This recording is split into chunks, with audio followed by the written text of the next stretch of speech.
Assalamualaikum warahmatullahi wabarakatuh. Perkenalkan, nama saya Muhammad Ageng Nuraka Putra Sabdul dari jurusan Teknik Informatika Prodi Pendidikan Teknologi Informasi. Di sini saya akan membahas tentang peranan psikologi pendidikan terhadap proses pembelajaran.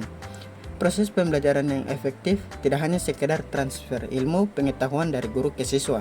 Pembelajaran yang optimal memperhatikan berbagai aspek yang mempengaruhi bagaimana siswa menyerap informasi dan mengembangkan kemampuannya.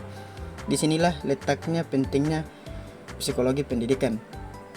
Setiap siswa memiliki karakteristik tersendiri seperti gaya belajar, minat, motivasi, perkembangan kognitif, dan latar belakang sosial yang berbeda. Tanpa pemahaman terhadap aspek psikologis ini, guru akan kesulitan menciptakan lingkungan belajar yang kondusif dan mengakomodasi kebutuhan belajar yang beragam. Guru menghadapi berbagai tantangan dalam proses pembelajaran, seperti siswa yang kesulitan belajar, kurang motivasi, atau memiliki kelainan. Psikologi pendidikan membekali guru dengan pengetahuan dan keterampilan untuk menangani permasalahan tersebut dan menciptakan strategi pembelajaran yang tepat. Nah, aspek yang paling penting yaitu motivasi belajar. Motivasi belajar adalah pendorong bagi siswa untuk berhasil dan berpartisipasi dalam kegiatannya, dan semua itu tergantung dengan usaha dan kemampuan yang dimilikinya. Oleh sebab itu, jika siswa tersebut tidak mempunyai motivasi dalam belajar, maka ia akan malas mendengarkan dan memperhatikan pelajaran yang disampaikan gurunya di depan kelas.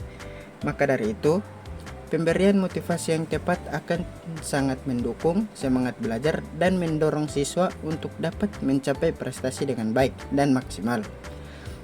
Salah satu upaya yang dilakukan oleh guru dalam meningkatkan motivasi belajar para siswa yaitu dengan memberikan penghargaan atau hadiah kepada siswa yang berhasil mencapai prestasi yang tinggi. Nah, motivasi sendiri terbagi menjadi dua jenis.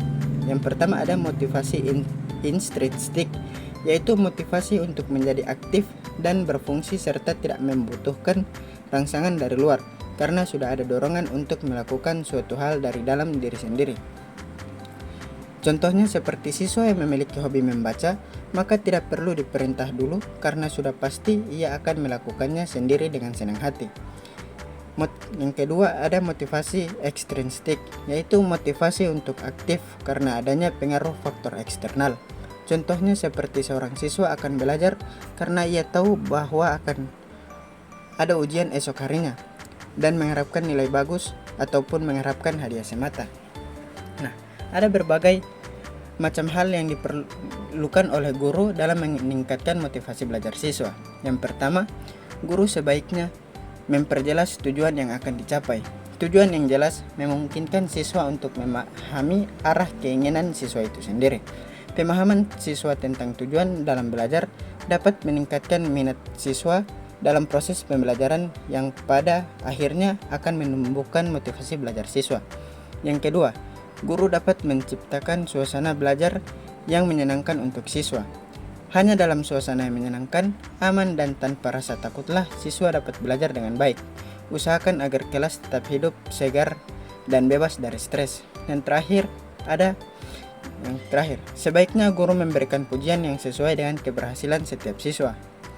Ketika siswa merasa dihargai, maka motivasi akan tumbuh dengan sendirinya. Dalam belajar, pujian digunakan sebagai salah satu cara untuk memotivasi siswa.